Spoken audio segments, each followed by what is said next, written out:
name is Nancy Gramaglia. I'm from the Administrative Office of the Courts. My role there is to basically help to improve services for self-represented litigants in the judiciary. And that encompasses a lot of different programs, which you're going to learn about today.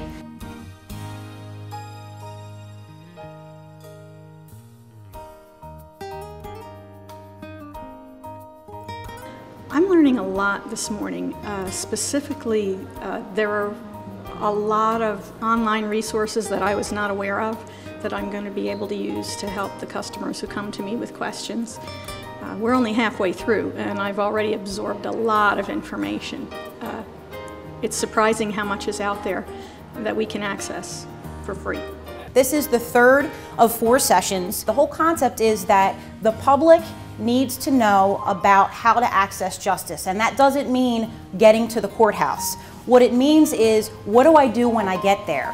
What kind of information should I try to know at least prior to going? And what we found out, particularly, I think we all have known it, but through this conference that we went to, is that the libraries typically are the first point of contact for a lot of the folks who are determining whether or not they're going to go to court, and particularly whether or not they're going to go to court without an attorney. I think I found out there's a tremendous number of resources available to our patrons that I didn't know about, especially the Self-Help Center. Hillside is very close to Elizabeth, and I can refer people to go directly there, because very often I can give them information from the website, but I can't interpret it or really help them to fill out forms the way the Self-Help Center can. And the different services they provide, the hotline and the ombudsman service in the court library. And that's really the big focus now that we're focusing on from the judiciary's perspective is, given the economic climate, less and less people are able to afford attorneys.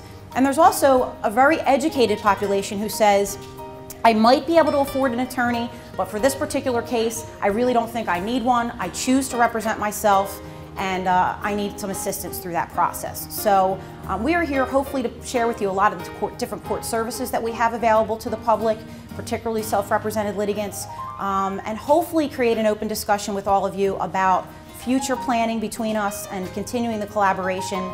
And I've learned a lot about where I can send patrons and students and faculty if they have questions. We do get some public in at the University Library. We don't get as much as the public libraries, but we get a few, especially in the summer. The local people come in and ask us questions. I've learned that there's a lot of resources out there that I probably was aware of at some point in the past, but when you don't use it, you lose it.